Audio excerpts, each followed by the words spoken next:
Good morning. We are back with day 7, 6, I don't know. It's Saturday, day 7. And today will be, I think, pretty wonderful. We'll put together a short flow, familiar spaces by now. And we are going to talk about your conception vessel and your governing vessel. So initially I had mentioned to you all that you have 6 pairs of meridians. And they kind of create a circuit. And these are the 2 most important sort of energy lines. And they are what gets balanced when you practice things like Qigong. So we're going to start today, I think, in child's pose. You can take a wide-legged child's pose if you want.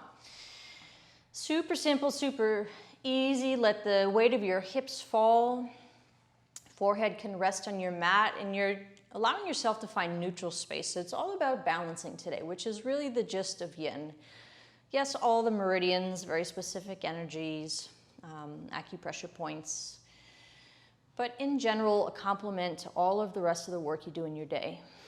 A complement to your more physical yoga practices, whether it's, or workout routines, whether you're lifting weights or running. This is all meant to bring a little bit of balance to your life, a little bit of balance to your body, and hopefully a little bit of balance to the mind. So soften all of those muscles that wrap around the skull, through the jaw. Maybe start by softening the tongue. And just feeling the breath, not even changing the breath, breathing deeply, breathing any particular way. As you start to notice the breath, it will automatically begin to change. So a whole lot of allowance today. Thinking about this circuit of energy that is basically from your perineum, your pelvic floor, to the crown of your head. Your governing vessel runs, it's a full circuit, but runs predominantly strongly up the back. And the same thing with your conception vessel, which runs predominantly or more strongly up the front. Still continues down the back. They're sort of superimposed on one another.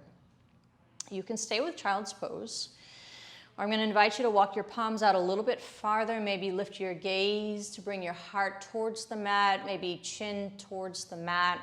It's your extended puppy pose in most of your more active yoga practices. If this is a little bit too much, you can come back to child's pose. But lingering here, trying not to force your way in. And maybe starting on exhales to soften just a little bit, so you're holding a little less, thinking about not tightening up, not impinging or impeding any of the flow of energy through this circuit. Your governing energy is the yang, a little bit of fire, right? It's the back side of the body moving up. And it controls your emotional regulation, right? Regulates your emotions, I suppose, is the better way to say that. And your conception vessel is regulating sort of perceptions of the mind, your yin energy. So complementary energies. Balance. 3, 2. Now, if you are feeling pretty good somewhere, lingering is always an option, but I'm going to invite you to move gently back through child's pose. And maybe you need a moment there, but if and when you're ready to gently draw yourself towards tabletop, we're going to begin to draw a knee up your mat towards either your half pigeon, which is, as you know, called swan in Yin, or your deer, which is bringing the back knee up a little bit so the top of your quad is close to the sole of your foot. Either one of those, you're able to fold over the front thigh, but one might feel better able to support you relaxing and allowing a little bit of balance. So your choice. We'll be here for a little bit, and then we'll move towards either square or shoelace. So we'll deepen the hip opening. But for now, you're just breathing. Here we're going to work on what's called pericardium 6. So we'll do one side only. So you want to just feel your inner wrist. To acupressure point, you're going to go 2 thumbs width, give or take, from the wrist crease. And then find that little bit of divot in the center of the wrist. Pericardium 6. Just a gentle pressure that you'll hold here throughout your variation of hip opener. You don't need to press very deeply, just a gentle amount of pressure, enough so that you can relax, right? Calming the mind. Opening the heart, supporting your emotions. Maybe it's just enough pressure or just enough, it's creating just enough curiosity to keep your mind inward, sort of exploring the body, noticing if you feel any shifts.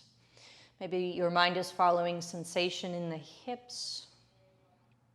Again, just noticing the breath, not trying to control it. It'll shift as you simply pay attention to it, as you let it kind of balance out whatever's happening in the body. Slowly.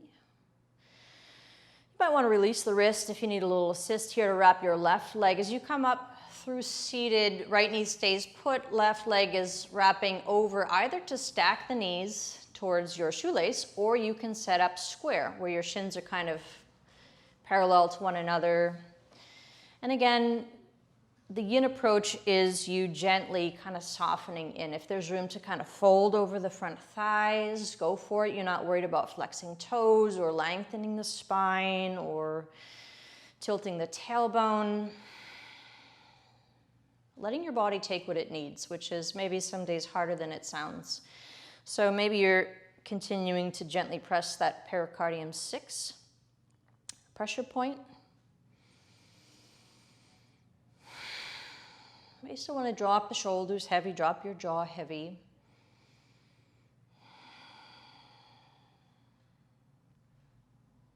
Just feeling the back line of the body, right? Your governing vessel is in charge of circulating what's called your energy, your guardian chi, guardian energy, which in Chinese medicine and Tai Chi, I believe, if you're familiar with it, kind of protects you from evil invaders. Not literally, but in these two practices refers to cold, heat, summer heat, wind, dampness, dryness, conditions that afflict your body, right, your health. So maybe just as you breathe in, it's coming up the back line of the body to the crown of your head. Maybe you start at the perineum, just bringing some awareness, letting these postures work on you. As you gently release the wrists, gently release the legs. We'll take the left knee up to either your half pigeon, right, your swan, or your deer. Noticing side to side, your body might need something slightly different. Maybe one side needs some props or a different variation, but settling in. If there's room to fold over the front thigh, go for it. Switching wrists to, again, find 2 thumbs width from the crease. You'll feel like a little nook, a little divot there, pressing just ever so gently, even if only to hold your mind inward. Just that gentle sensation sometimes is enough. Maybe it's the sensation of the stretch through the hip. But remember, once you've worked through that muscular stretch, you're not going to feel too much, right? Bringing those tendons back to elasticity, bringing the ligaments, if they're tight, back to their normal length. Stretching fascia doesn't come with the same muscular stretch sensation, so you might not feel anything at all. In this case, you're trusting the body, trusting your practice, and just kind of following the breath, being present in your own body as much as we are for other people in our day. And again, feeling the back line of the body, right, governing vessel.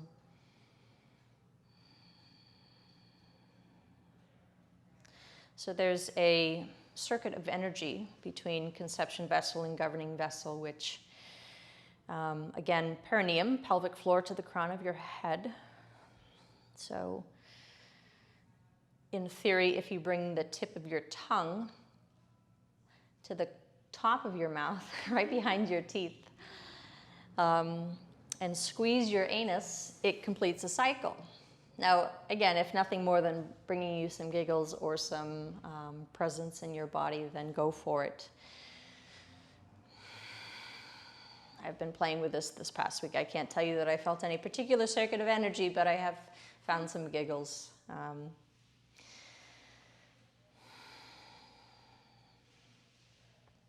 Slowly, maybe releasing the wrist if you need a little assist to wrap the right foot over. Right, you're either stacking the knees for your shoelace, which is your Gomukhasana, a very soft and gentle approach of it anyways. If you're familiar with cow face in things like Ashtanga, Vinyasa, Hatha, etc. Or square, which is closer to your double pigeon. So my brain is so relaxed. Sort of melting into this humidity and heat. But again, a very gentle approach, thinking about letting the body take what it needs. Oftentimes we're sort of dictating that, controlling it based on what we feel is knowledge, intelligence in the brain. We got to do our best day to day. But most decisions are based on, in fact, our reactions are based on past experiences, which may not be so useful, as we're always changing and typically needing something different in preparation for whatever we're off to, which our subconscious is not yet aware of, hasn't happened. And so kind of removing ourselves from this equation, taking the back seat, if you will, as you do maybe some of the hardest work there is, those little bits of allowance. So shoulders are heavy, jaws are heavy. If you're not familiar with horse breath, maybe you take a few of those and pretend as though your whole entire body could take some of them. Take a good breath here. And then we're going to move towards a supported fish. So gently release the wrists, release the legs, come on to your back. Maybe slide a bolster. You can take couch cushions, pillows right up against your sacrum. You can take it a long way so you're supported in the low back, the shoulders, your head as well, so it's a little less aggressive as you recline over the bolster. Again, a little bit of allowance, moving the mind to follow the front line of the body. So from the crown of the head to the perineum, remember conception vessel runs predominantly strongly up the front. It still runs down the back, but a little less. It's the governing vessel that kind of takes over on the back side. So again, maybe you're cycling energetically with breath, kind of following those lines of the body, lines of energy. You can have Supta Baddha Konasana legs. You could extend your legs. You're going to find what is most comfortable for your low back and your hips. Supta Baddha might be really nice here to counterbalance some of your deer and swan and shoelace or square, whichever combination you chose to take. But we're going to move the mind to your sternum. So heart center, you have a number of points on your conception vessel line. But Ren 17 is sort of dead center at your sternum, chest center in between your nipples, which if you're a woman is not that useful. If I'm laying down, it's different than when I'm sitting up, but you got a couple of points there, so you're bound to find something good. It's a gentle press. It is your sternum, so it might feel uncomfortable if you press too hard. So just something you can hold gently here, a couple of minutes. Mindful to let your weight of your shoulders still drop towards your bolster, whatever you have supporting you. Conception vessel is responsible for sort of regulates life cycles. For women, it's roughly every 7 years, according to Chinese medicine and things like Tai Chi, and 8 years for men, sort of major life changes, if you will. Together, conception vessel and your governing vessel circuit, roughly, I think it's, for all of their benefits and to meet all of the points, it's roughly a monthly cycle. But for big life changes, we're thinking about 7 and 8 years, give or take. And while your governing vessel nourishes your 5 organs, conception vessel, as it sounds, nourishes your uterus, your genitalia. Again, just maybe enough information, enough curiosity about the body and energy lines to keep your mind inward and out of the details of your day. So not a lot of stress about remembering what I'm saying, just kind of planting some seeds, feeling sort of cyclical rhythms of the body, whether it's the breath, energy lines, life cycles, big changes. But a little more balance to the body, a little more balance to the mind, right? This particular acupressure point brings sort of a movement to any stagnant energies, sort of great for kind of moving, releasing stress from the body, from the mind. Just a few more gentle breaths. All the while noticing, which is really the practice of yoga, right? The awareness, the connection, not just to your mind, but throughout your body, right? Remember, you are with breath, with these particular postures, movements of the body, starting to disperse consciousness away from the brain to meet every other single little bit and goodie through the body, toes to fingertips to the crown of your head. Draining any stress, any tensions. You're not holding anywhere, hopefully by now. And if this feels good, maybe you're lingering for as long as you'd like, mindful of your hips. But eventually, as you release Ren 17, and maybe activate pelvic floor, belly just enough as you tuck your chin to rise slowly through seated, to remove your bolster, just enough space so that you can lay all the way down onto your back. We'll settle into a supine twist. So as you come all the way down, maybe extend the right leg, left knee is going to come up and over. Now you can take any version, keeping in mind that it might feel better to tuck both knees or to wrap eagle legs or something, but otherwise just peeling the left knee across the body and you're sinking in. You're going to start to bring your attention to the back of your head, the base of your skull. All right, following the governing vessel, it's called the dew, literally D-U, the dew. Governing vessel 16. So if you bring your free finger to the base of your skull, and you might kind of move the head back a little, flexion, extension, find that little nook where you start to feel soft tissue. So right off the base of your skull, and that gentle soft tissue, you're going to gently press there. I'm thinking about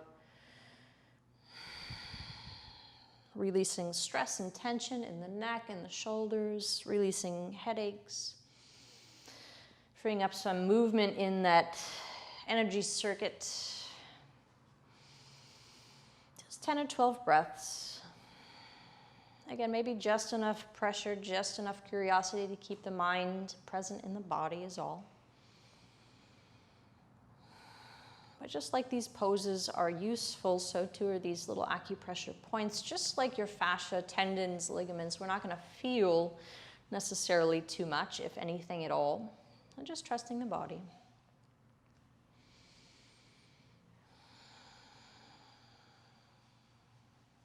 Releasing any stagnant energy, any holding. Start with the physical body. Your body is brilliant like that. We don't even need to think about the details. It's hard to hold on to anything if we're soft in the jaw, on the brow, and the shoulders. So maybe a little horse breath, if anything at all, right? We're just watching the breath, letting it shift and change as it needs. Those little bits of allowance. As you come gently back through center and scoot your hips underneath you, we'll take the knee on the opposite side up and over. Just kind of noticing how hips feel, low back feels, how this yin approach is landing in the body. Again, you don't need to force the knee towards the mat. Based on your body, you'll either bring your knee closer to the ground or it might be a little bit lifted, in which case you might decide to put something underneath the knee. If your knee is lifted, you'll feel probably a little more stretch coming through the IT band, some glute minimus medius action. Eventually working towards connective tissue, but if your knee is towards the floor, you're going to feel maybe a deeper stretch coming across the sacrum, through your low back. Either one is great. It's just different, so it's not better. You're going to let your body dictate where you land today. So closing the eyes, sinking in, maybe taking another minute if you want to find that gentle pressure at the base of the skull. Otherwise, maybe you'd like to investigate your governing vessel 24, which is at your hairline, center of the skull. Also good for stress, headaches, insomnia, even vertigo, anxiety. So you're like, I need all of the points. I know. You just sort of shoot the paint gun, poke all of the points if I could.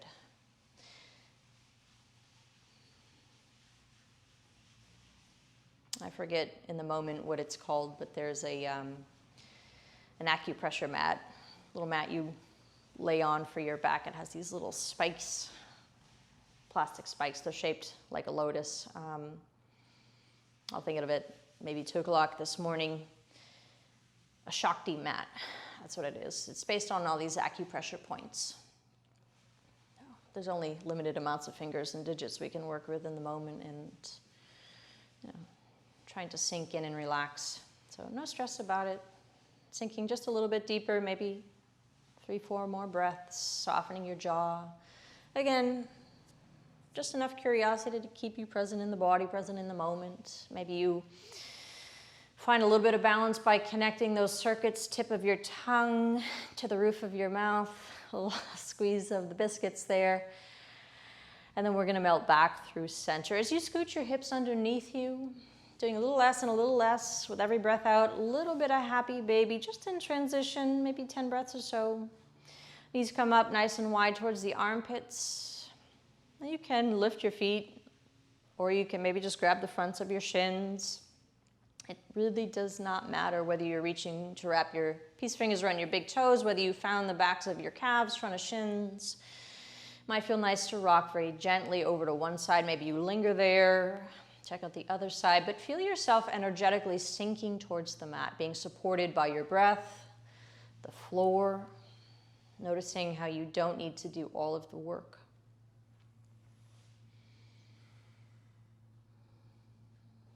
I may have mentioned this earlier in the series, but the Tao Te Ching has a portion of it which says carve fine doors and windows, which are useful, but the space is also useful. So that which is, the doing is useful, but that which is not, right, the non-doing is also useful. It's also harder. It doesn't say that part in the Tao Te Ching, right, but we know that to be true. So as you let yourself extend the legs down the mat, settle deeply towards your Shavasana, letting your eyes close, just shutting out the world for a brief moment in time as you turn inward. Shavasana. Just letting yourself linger maybe 8 or 10 breaths.